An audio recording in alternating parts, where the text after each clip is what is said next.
Hey, welcome to Talking360.com. I'm Tony Scott, and with me is Lena Johnson. Lena is in the publishing world, and she does a lot of consulting, and she does a lot of workshops on how to be self-published and be successful at it.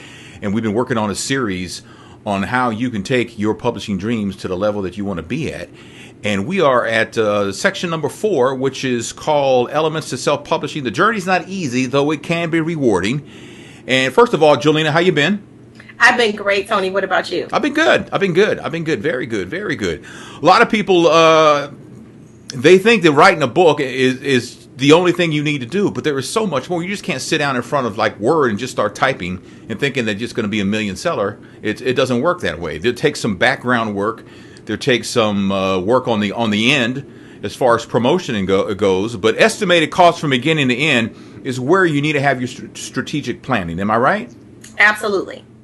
So we've talked about writing. Let's talk a little bit about publishing, because when I see, like on Amazon or wherever I see books, I always see this ISBN. What is ISBN? I know what ESPN is, but I don't know what ISBN is. What is that? Well, that is and I think I need to have that. The International Standard Bar Number, I believe it is. It is the barcode. I wish I had a book here. It's the barcode on the back of the book, which indicates it's the signature or the fingerprint for the book. And it gives all the information, who the publisher is, who the author is, how much it costs, all of those things regarding the book. Okay. So we know that's the computer side of the business side of publishing a book. Yes, and if someone is self-publishing, the barcode, the ISBN, and I'll talk about barcodes too because it's not there. The ISBN basically costs about $125 for somebody to obtain that. Now, if you per book, like if I write another book, I got to get another ISBN. So for every different book, you got to get a different ISBN. Yes, and companies like Amazon and some of the other companies, they do offer their own ISBNs, but that's their ISBN. It's not your ISBN. So if you are publishing with a publisher, understand that is issued to the publisher, and the publisher assigns that to the author. Okay. If you are doing something like through CreateSpace and you are doing your own book, you have the choice to use one of theirs or to use one of yours. But if you use one of theirs, you can't take that same book and go somewhere else. So you just need to understand it can cost you up to $125, and you make a decision on whether or not you want to obtain your own, and it's always identified with you, or you buy one from someone else and what that looks like. And then barcodes are basically about $20. If you buy them in bulk, they're less. But the barcode is actually that picture that captures what the ISBN talks about. So I'm going to need an ISBN and a barcode? Yes. Okay. All right. So you're going to need both of them, and you need your own. Yes. So what happens is you can either buy them, and that'll cost you $150 at the most for the ISBN and the barcode, or depending on how you're choosing to publish and who's publishing you, you will get them from them. And that will be probably accumulated in the cost of doing business with them. So I would buy these barcodes as ISBN thing. I could get it. I buy it online, obviously. Yes, if you are publishing your book from start to finish on your own. Right. If you are not and you're working with someone, do not buy them. Wait till you talk to them, and then they will let you know what your alternatives are. Don't buy it first and be like, I have my barcode, I have my ISBN. It doesn't work that way, because you have to know already how many pages the book is, all of those types of information. You have to know all that, and the book has to be together before you actually assign the barcode. Okay, well, let's talk about the book itself, because I've written my book, and now I'm ready to have it published. Well, that's not necessarily true, right? Because sometimes I may have jacked up a sentence or misspelled a word, and that's important because that lends to credibility of how you operate. Yes.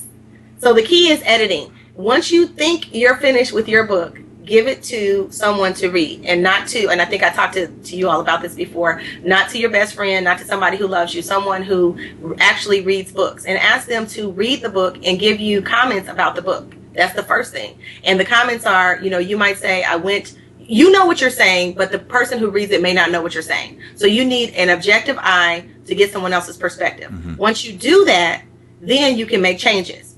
The other thing is you don't know what you don't know. So in other words, let's say 3 words: past, and past. Those are 3 different words, but oftentimes people make mistakes. But you don't know that you're using them out of context unless someone tells you. So you have past, PASS. you have past, P-A-S-T, and then you have past, P-A-S-S-E-D. Mm-hmm. So an editor, whether it's your friend who's doing it first or someone you know who does it first, or the real editor, will sit down and they will correct some of those things. You have content editing, and then you have the typo type of editing. Mm-hmm. So I suggest when you are starting to put together your book, you speak with someone about the general content before you go forward in this direction, and it makes sense to you, but it may or may not make sense to the reader. Okay. But when you think you're absolutely finished, then you need someone who is professional, who is either knowledgeable in this particular arena and or someone who is preferably knowledgeable in book writing and book editing, who can make sure your book is speaking to the audience you intended and that you have that message. Okay. So I'm going to need like an editor, a proofreader, and these are different people, or they can be all the same person. They can be. So a proofreader is great. That's a great question. A proofreader would be someone who literally can just sit down. Oh, this is misspelled. They might catch the past, and past, Mm-hmm. those type things, and then they can give you a little feedback. And you can ask your friends, if you're going to ask somebody you know to do that, say, could you proofread this for me? Okay. But if you want somebody to edit your content, you need to tell them, listen, I'm asking you to look at my content and tell me, do you understand what I'm saying? Does it make sense to you? Please be critical with me, because a lot of times, if you just ask somebody who likes you, they won't want to tell you this story really doesn't sound very good. Okay? So that editor, that person is the content editor. That content editor is going to probably give it back to you and say, these are some areas you need to work on. Okay. You may or may not go back to that content editor, but you probably paid a little money for them to give you that. Now, after that, you've made the changes. You can either turn it back to them, or you go ahead and have someone proofread. So how do you find these editors? I mean, you talk about friends, but now when you get to proofreading, and you know all your friends, y'all all fail English together. I mean, so how do you find people like this? There are editors in everybody's community. You can just look them up. There are look them up how? Like on Google? Just put in editing in St. Louis, editors in St. Louis. Editing in St. Louis, you can do that. I'm gonna give a shout out to the St. Louis Publishers Association. They are great, and they meet the first Wednesday of every month, and they usually meet in like Maryland Heights. And there are the publishers associations in most major cities, so you can contact them. And even, I know this video is going worldwide, so you can contact the publishers association, and they can refer people to you. There's also another alternative called fiverr.com. Fiverr. Yeah. Fiverr.com. Yeah. And Fiverr has editors from around the world on there, and it's $5. Now, what that means is they may edit up to 1,000 words for $5, or whatever, or they'll do deals with you. But I love them. And what you do is you look, and there could be a directory of, let's say, 500 people who offer editing, but you start to read what they say. If you're in the United States, you want someone who is a United States person. If your audience is Americans, mm-hmm. you want an American to edit, because the way we speak, the King's English or something will be different in another place. Gotcha. I got you. Okay, so Fiverr, it could be the answer for a lot of things. Now, you've got the interior design of the book. Now, what is it? Is that pictures in the book? What is interior design? That is actually the layout of the book. It is where the title is going to be placed. It is the actual font. Are you going to have some pictures in there? Are you going to have some symbols in there? Are you going to have graphs? It is where the page numbers are. Okay. So, we usually use, we have Word files. Mm-hmm. Okay. Well, this is going to actually be a PDF of your book. Okay. Eventually. So that's what they use to print. So they're going to actually design it. You cannot design it yourself. They have software that does it. Don't even try it. And if you need to, go to Fiverr. They can help you with that. They got another section over there for that on Fiverr, huh? They got another section. And let me just say something. This is not an endorsement for Fiverr, but it is. There are independent contractors on Fiverr.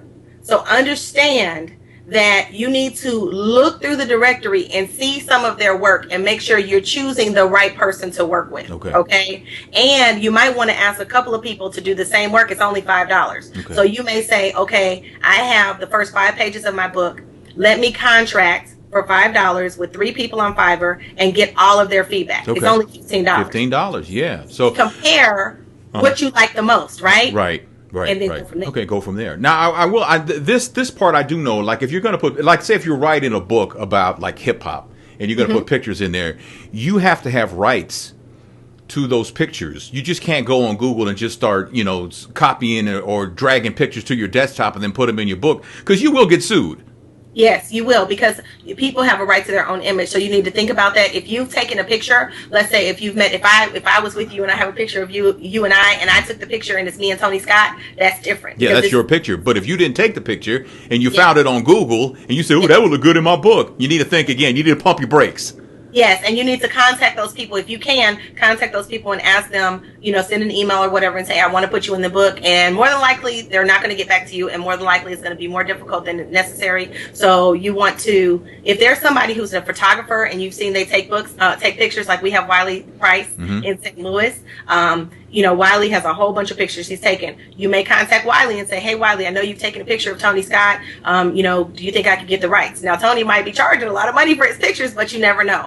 So I would say don't try to use pictures you don't have the rights to, and it'll save you time and money, and move on. Now we move on to cover design. Don't try and do this yourself. Please. Don't think you can take a picture with your iPhone and go, ooh, that'd make a good cover for the book. Come on, man. Actually, that could work. Really? Really? I have actually taken pictures and used them for book covers, to be honest with you, with my Galaxy. Okay. But what it is if the whole picture is this big and it's a flower, you may end up only using this much of the flower because it's going to be blurry. But you take that original picture and you give it to a professional designer, and they can make the cover. Okay. So they'll put their graphics in and all that stuff. Okay. All right. So I'm kind of wrong on that, but No, you were right. Okay.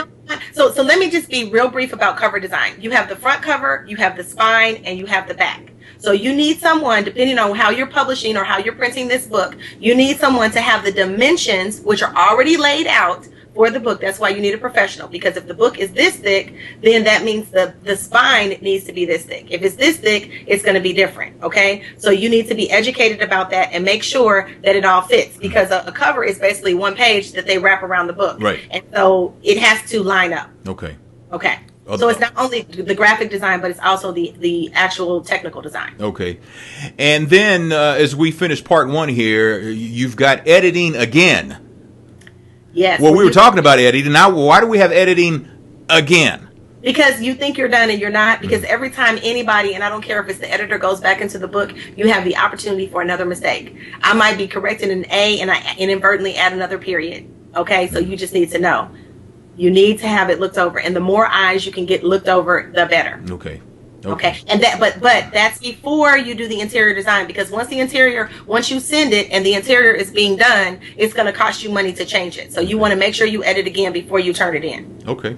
Well, those are 5 things right there, and that's part 1. We have part 2 coming up on The Journey Is Not Easy, Though It Can Be Rewarding. That's part 1. We'll have part 2 in another video. That's Lena Johnson. She lives and breathes publishing.